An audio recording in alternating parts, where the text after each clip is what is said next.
नमस्कार साथियों, मैं मयूर अग्रवाल एक बार फिर से आप सभी का स्वागत करता हूं। आशा है आप सब लोग ठीक हैं, स्वस्थ हैं, अपना बहुत ख्याल रख रहे हैं। साथियों, करंट अफेयर्स की सीरीज़ में आज हम लोग फिर से कुछ इम्पॉर्टेंट क्वेश्चंस के साथ आप सबके सामने आए, पॉइंट्स के साथ आप सबके सामने आया हूँ। आशा है आप सबको हमेशा की तरह पसंद आएंगे। आप सब अपना जैसे प्यार देते आए हैं ऐसे ही देते रहेंगे और आगे हमको बढ़ाते रहेंगे। साथियों, इस सीरीज़ के लास्ट में मैंने कल की तरह आपको एक क्वेश्चन दिया है। मेरे बहुत सारे साथियों ने मुझे पर्सनली, यूट्यूब पर भी कुछ साथियों ने मुझे उसका आंसर दिया था। मैंने एक क्वेश्चन आज भी आप लोगों के लिए इसमें रखा है। मेरे जो भी साथी, मैं सबकी बात नहीं कर रहा हूँ, मेरे जो भी साथी इस वीडियो को पूरा देखें, मैं उनसे आशा कर रहा हूँ कि एक क्वेश्चन फिर से आज आपके लिए है। आप उसको देखें, पढ़ें अगर आपको नहीं पता है, और पढ़कर आप मुझे उसका आंसर कमेंट बॉक्स में कमेंट करें। मुझे जानकर बहुत खुशी होगी। अदरवाइज़ हम कल एक बार उसको डिस्कस करेंगे। देखिएगा साथियों, आज का जो पहला इंपॉर्टेंट पॉइंट है वो क्या है, देखते हैं। साथियों, आपने एक नाम सुना होगा। मैं एक नाम बता रहा हूँ।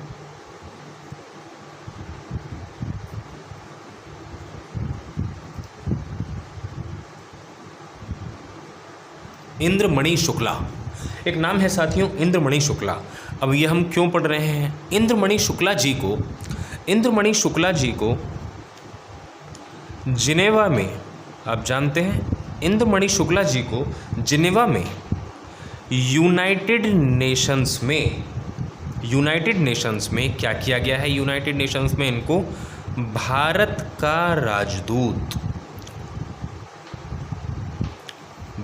राजदूत तथा स्थायी प्रतिनिधि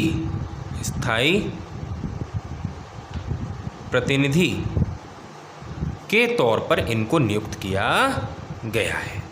इंद्रमणि शुक्ला जी को जिनेवा में यूएन में भारत के राजदूत तथा स्थायी प्रतिनिधि के तौर पर नियुक्त किया गया है। जिनेवा के बारे में साथियों एक जानकारी मैं आपको और दे देता हूँ। बस इतनी ही बात है, आपको पता होनी चाहिए, इंपॉर्टेंट बात थी आज की, इसलिए आपको बताना मैंने ज़रूरी समझा था। जिनेवा में एक हेडक्वार्टर है एक बड़े ऑफिस का, विश्व का, जिसका नाम है WHO। वर्ल्ड हेल्थ ऑर्गेनाइजेशन का जो हेड ऑफिस है साथियों, वो भी कहाँ है, हेडक्वार्टर कहाँ है? जिनेवा में ही है। आज के अगले मुख्य करंट अफेयर की तरफ बढ़ते हैं साथियों। देखिएगा, जो सेकंड पॉइंट है आज का वो क्या है? हाल ही में साथियों, अभी जल्दी में ही, हाल ही में ICC के अध्यक्ष पद का अतिरिक्त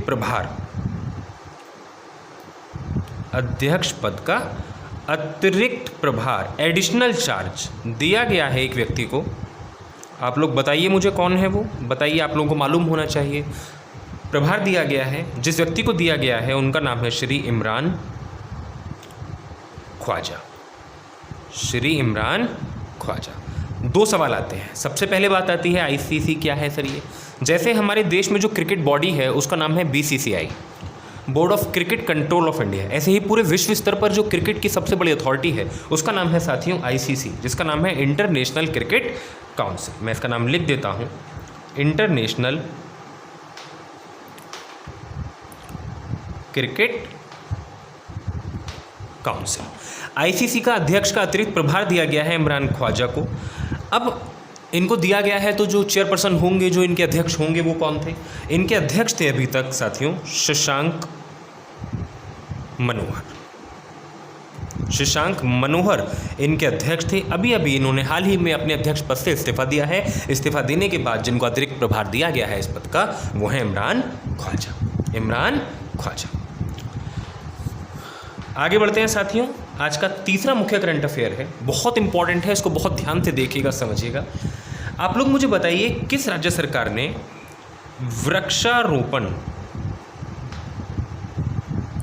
वृक्षारोपण के माध्यम से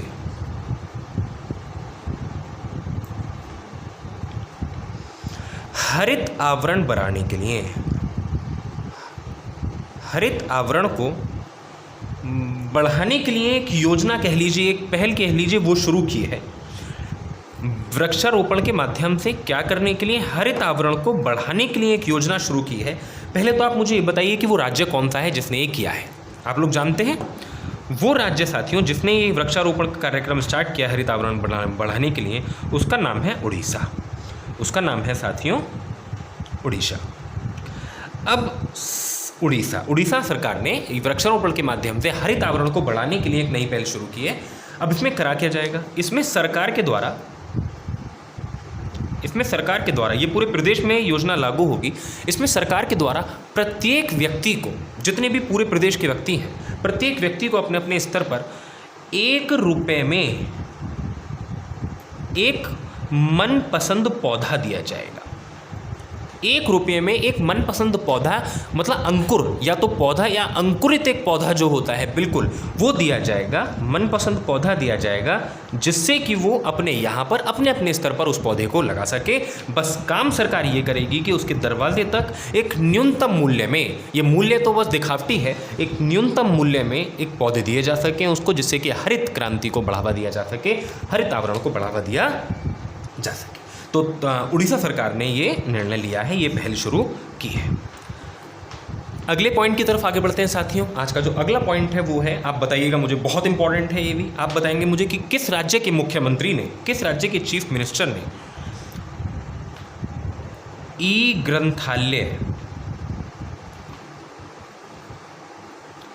ग्रंथालय का उद्घाटन किया है। अभी हाल ही में किस राज्य के मुख्यमंत्री ने ई ग्रंथालय का उद्घाटन, सॉरी मैंने क्या लिख दिया, उद्घाटन किया है? बताइए साथियों, किस राज्य के मुख्यमंत्री ने ई ग्रंथालय का उद्घाटन किया है? सर वो राज्य है उत्तराखंड। उत्तराखंड राज्य के मुख्यमंत्री श्री त्रिवेंद्र सिंह रावत, जो वहाँ के मुख्यमंत्री हैं, उन्होंने हाल ही में ई ग्रंथालय का शुभारंभ किया है, उद्घाटन किया है। अब सवाल ये आता है कि सर ये ई ग्रंथालय क्या है और इसका शुभारंभ करने के पीछे क्या तात्पर्य है?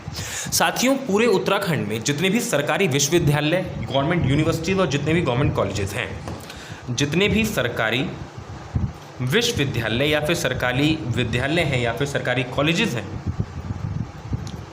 उन सब की जितनी भी गवर्नमेंट लाइब्रेरीज हैं, जितनी भी गवर्नमेंट कॉलेज की लाइब्रेरी हैं, तो उन लाइब्रेरीज में रखने वाली जितनी भी बुक्स हैं, पूरे यूके की, पूरे उत्तराखंड की जितने भी सरकारी विश्वविद्यालय, जितने भी सरकारी कॉलेज हैं, उन सबकी लाइब्रेरी में जितनी भी बुक हैं, ई ग्रंथालय के माध्यम से उन सारी की सारी बुक्स को ई डिजिटल फॉर्म में उस एक प्लेटफॉर्म पर करवाया जाएगा, जिससे कि सारे के सारे बच्चों को कहीं बहुत ज़्यादा जगह पर ना जाना पड़े और एक ही जगह पर उनको वो सारी चीज़ें मिल जाएं, एक ही जगह पर उनको वो सारी चीज़ें मिल जाएं। बहुत इंपॉर्टेंट पॉइंट है साथियों, आप किसी भी परीक्षा की तैयारी क्यों ना कर रहे हो, ये आपके लिए इक्वली महत्वपूर्ण हो सकता है।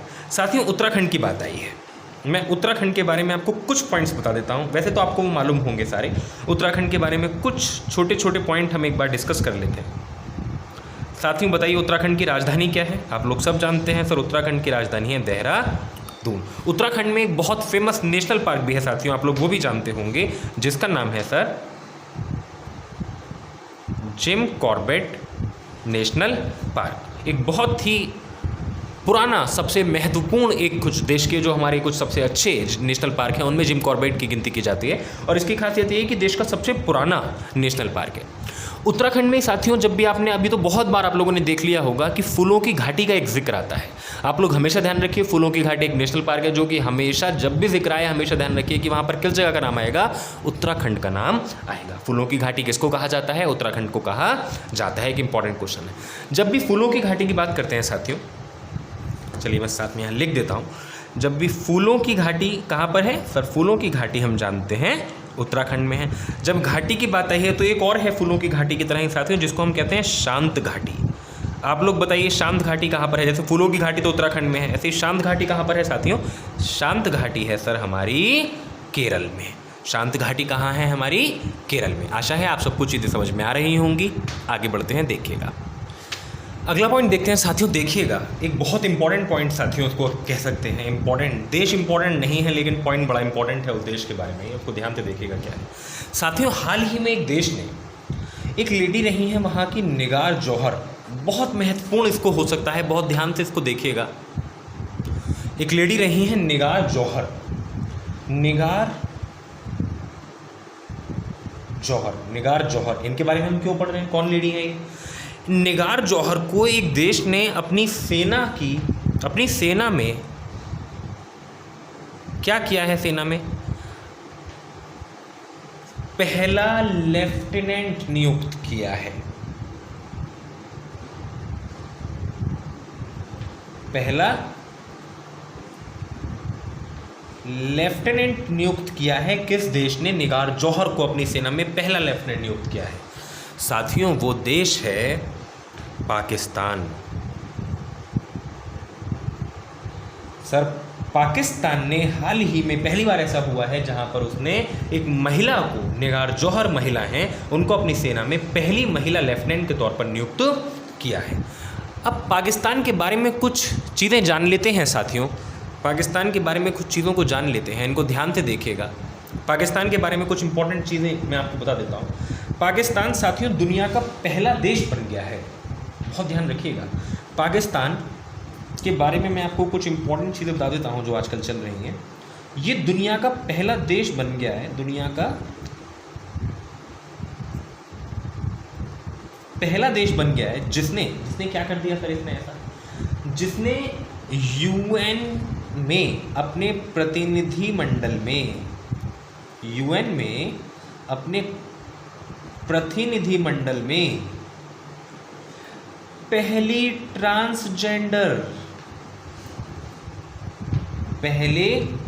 ट्रांसजेंडर को शामिल किया है। दुनिया का पहला देश बन गया है पाकिस्तान साथियों, जिसने यूएन के प्रतिनिधिमंडल में अपने देश के एक ट्रांसजेंडर को भेजा है, जिनका नाम है साथियों, बहुत इंपॉर्टेंट पॉइंट हो सकता है ये, आप किसी भी परीक्षा की तैयारी क्यों ना कर रहे हो, आयशा मुगल। अब ये सवाल कितनी तरह से भी आ सकता है, बताइए आयशा मुगल कौन है? आयशा मुगल वो ट्रांसजेंडर हैं जिसे पाकिस्तान ने अभी अभी यूएन के प्रतिनिधिमंडल में अपने पहले ट्रांसजेंडर के तौर पर तैनात किया है। साथियों, पाकिस्तान की बात चल रही है तो मैं आपको एक और इसके बारे में महत्वपूर्ण चीज़ बताता हूँ। पाकिस्तान की एयरफोर्स में पहली बार किसी हिंदू पायलट को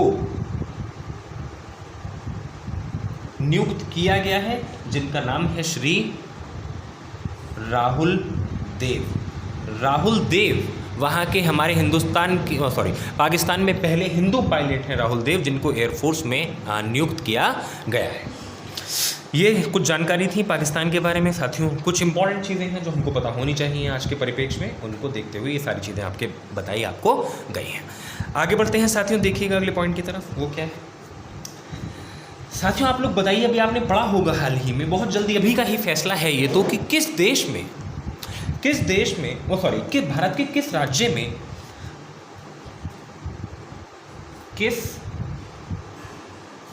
में 6 महीने के लिए, 6 मंथ के लिए, किस राज्य को 6 महीने के लिए अशांत घोषित कर दिया है? अशांत घोषित करने का क्या मतलब है सर? वहाँ पर सारी चीज़ें सामान्य नहीं हैं, वहाँ पर आतंकवादी खतरा, वहाँ पर इंटरनल, वहाँ पर एक्सटर्नल जितनी भी थ्रेट्स हैं, उनकी वजह से उस क्षेत्र को अशांत घोषित कर दिया गया है, और 6 महीने के लिए। मैं और क्यों यूज़ कर रहा हूँ? क्योंकि अभी भी पिछले कई सालों से इसको अशांत घोषित किया हुआ है। तो बताइए साथियों, वो देश का कौन सा राज्य है? सर, वो देश का राज्य है हमारा नागालैंड देश का वो राज्य है जहां पर 6 अतिरिक्त महीनों के लिए जिसको अशांत घोषित कर दिया गया है। अब सवाल ये आता है साथियों कि सर ये अशांत घोषित करने का मतलब क्या है और इसमें ऐसा क्या हो जाता है? हमारी कंट्री में साथियों एक एक्ट है, एक अधिनियम है जिसका नाम है AFSPA। सर ये AFSPA क्या है? मैं इसकी फुल फॉर्म आपको बता देता हूँ। ये है armed forces special power act. Armed forces special power act. Sir ये अधिनियम बना हुआ है हमारी कंट्री में कि जिस भी देश में केंद्र सरकार को ऐसा लगेगा कि उस क्षेत्र की जो गतिविधियां हैं वो सामान्य नहीं चल रही हैं, तो वहां पर केंद्र सरकार उस राज्य को अपने अंडर में लेकर वहां पर उसको अशांत घोषित कर सकती है, जिससे कि वहां पर सारी चीज़ें करी जाती हैं। अब नागालैंड के बारे में साथियों कुछ चीज़ें पढ़ लेते हैं। मैं आपको बता रहे थे पाकिस्तान के बारे में हमने पढ़ी थी और पीछे हमने पढ़ी थी। नागालैंड की राजधानी कैपिटल आप लोगों को पता है क्या है? कोहिमा कैपिटल है वहाँ की। और इसमें एक फेस्टिवल, बहुत इंपॉर्टेंट पॉइंट है ये भी, जो कई सारे बार एग्जाम में आ जाता है, मनाया जाता है, जो बहुत फेमस फेस्टिवल है वहाँ का साथियों, जिसको हम कहते हैं हॉर्नबिल फेस्टिवल। कई बार किसी भी परीक्षा में पूछ लिया जाता है कि बताइए हॉर्नबिल फेस्टिवल किस राज्य में मनाया जाता है, तो क्या आप लोग बता सकते हैं कि सर वो नागालैंड में मनाया जाता है। अगले पॉइंट की तरफ आगे बढ़ते हैं साथियों, देखिएगा अगला पॉइंट है आज का। आप बताइए सर, भारतीय रेल ने एक बड़ा महत्वपूर्ण कार्य किया है अभी। भारतीय रेल ने सर भारत का प्रथम भारत का पहला प्रथम अपशिष्ट ऊर्जा संयंत्र स्थापित किया है। अपशिष्ट ऊर्जा संयंत्र क्या मतलब है सर? इसका मतलब है waste to energy plant. Waste to energy plant. Railway department Bharat का पहला सरकारी डिपार्टमेंट बन गया है जिसने ये प्रोजेक्ट स्टार्ट किया है, जिसमें वेस्ट मटेरियल से एक एनर्जी बनाई जाएगी। लगभग जो भी सारी चीज़ें होंगी उसमें इन सब चीज़ों को कराया जाएगा। अब सवाल ये आता है इसमें ये प्लांट कहाँ पर लगा है? साथियों ये प्लांट बताइए, आप में से जानकारी है किसी को कहाँ पर लगा है बताइए? ये लगा है साथियों हमारा मनेश्वर। मनेश्वर एक जगह है, वहाँ पर ये लगा है। अब बताइए मनेश्वर कहाँ है? सर मनेश्वर हमारा उड़ीसा की कैपिटल क्या है बताइए? भुवनेश्वर। उड़ीसा के भुवनेश्वर जिले में एक जगह आती है मनेश्वर, ये वहाँ पर आपका प्लांट लगा है। एक बार और मैं आपको बता देता हूँ एक बात और, भारतीय रेल की बात चली है तो इसके बारे में कि साथियों जल्दी ही भारत सरकार ने फैसला लिया है कि भारतीय रेल को धीरे धीरे प्राइवेटाइजेशन की तरफ ले जाया जा रहा है। प्राइवेटाइजेशन का मतलब भारतीय रेलवे का निजीकरण किया जा रहा है। अभी लगभग 100 ट्रेनों को वो धीरे धीरे उन्होंने कह दिया गया है प्राइवेट कंपनी से कि आप आइए इसका कार्यभार संभालिए, जिससे कि हमारी प्राइवेट इनकी जो हालत है फिलहाल जो स्थिति है रेलवे की उसको और सुधारा जा सके, उसको और अधिक तरीके से सुधारा जा सके। आगे बढ़ते हैं, आगे का अगला पॉइंट देखिएगा साथियों। अगला पॉइंट देखते हैं साथियों, देखिएगा इंपॉर्टेंट पॉइंट है आपके लिए, ये भी समझ लीजिएगा एक बार। Permanent commission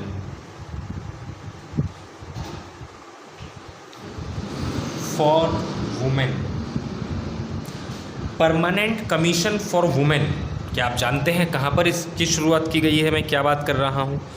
permanent commission for women स्थापित कर दिया गया है साथियों in defence forces. In defence forces permanent commission for women लागू कर दिया गया है। सर ये एक बहुत महत्वपूर्ण डिसीजन, सुप्रीम कोर्ट के कुछ ऑर्डर्स आए हैं अभी, वो ऑर्डर आए हैं फरवरी और मार्च में। फरवरी और मार्च में सुप्रीम कोर्ट की तरफ से 2 बहुत महत्वपूर्ण ऑर्डर आए हैं जिनमें ये फैसला लिया गया है कि वुमेन के लिए भी, महिलाओं के लिए भी एक स्थायी कमीशन की शुरुआत की जाएगी डिफेंस फोर्सेस में। अब इसके बारे में कुछ चीज़ें मैं बता देता हूँ आपको, वो सारी चीज़ें क्या क्या हैं। एसएससी साथियों, एसएससी का मतलब क्या है? Short service commission. Short service commission के अंतर्गत अभी तक क्या है कि महिलाओं के लिए जो जॉब होती है वो 10 ईयर्स होती है मैक्सिमम, और वो इसको एक्सटेंड कर सकती हैं बस लास्ट 14 ईयर्स तक। कितने साल तक वो इसको एक्सटेंड कर सकती हैं? 14 ईयर्स तक। अब साथियों इस चीज़ से इनके बहुत सारी चीज़ों का उल्लंघन हो रहा था, इनके साथ बहुत अन्याय हो रहा था। क्या क्या अन्याय हो रहा था? सबसे पहले तो ये आर्टिकल 14 का उल्लंघन है, समानता का अधिकार इनसे छीना जा रहा था। जब ये इतनी पढ़ाई कर कर, इतनी मेहनत कर कर, इतने पेपरों को पास कर कर यहाँ तक पहुँची हैं तो फिर क्या अधिकार है कि इनकी सर्विस को कम रखा जाए? क्या कमी है इनमें? कमी होती तो इनको ज्वाइन ही ना किया जाता, इनको वहाँ तक रखा जाता है। तो ये एक तो समानता का अधिकार है, आर्टिकल 14 का वायलेशन है, आर्टिकल 14 वॉइड करती है ये बात। दूसरा साथियों पेंशन, ये करने से इनको पेंशन की बहुत नुकसान हो रहा था, क्योंकि मिनिमम 20 ईयर्स की जॉब चाहिए अगर डिफेंस फोर्सेस में आपको पेंशन आपकी बननी है। तो जो मेरे साथी डिफेंस में है या उसकी तैयारी कर रहे हैं उनको बात मालूम होगी, मतलब 20 साल की नौकरी चाहिए होती है अगर आपकी पेंशन आपकी बननी होती है तो क्योंकि इनकी तो मैक्सिमम नौकरी ही 14 साल की हो सकती थी तो उनको ये लाभ भी नहीं दिया जाता था। इसके अलावा साथियों कमांड यूनिट में भी इनके साथ ये नुकसान था। कमांड यूनिट में भी इनको कभी भी फ्रंट लाइन पर ना रखकर इनकी नियुक्ति नहीं होती थी, सिर्फ इनको क्लरिकल वर्क के लिए रखा जाता था, क्लरिकल बैक हैंड की तरह रखा जाता था। अब फिलहाल क्या हो गया है, अब तीनों सेनाओं में हमारी स्थायी कमीशन लागू हो गया है, जो एयर फोर्स में तो पहले से था।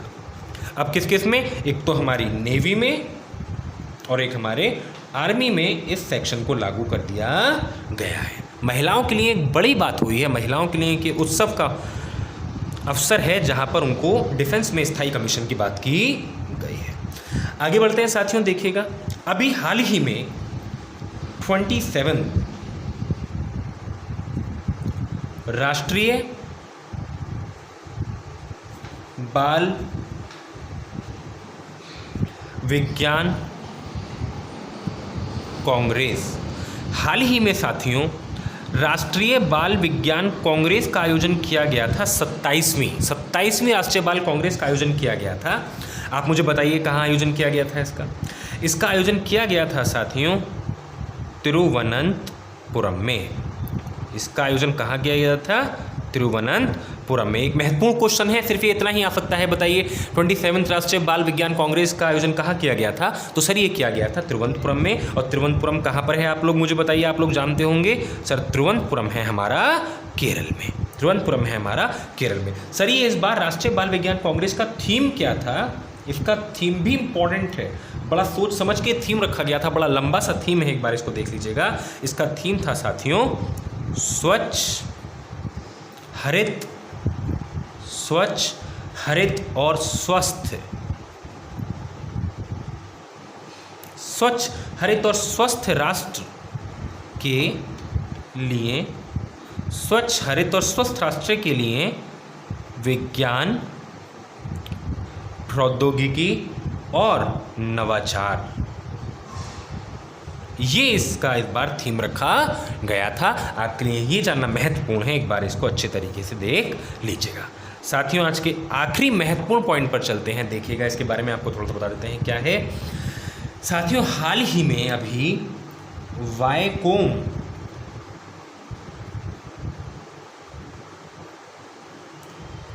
सत्याग्रह संग्रहालय की शुरुआत की गई है। वायकोम सत्याग्रह संग्रहालय की शुरुआत की गई है, उसको बनाया जा रहा है।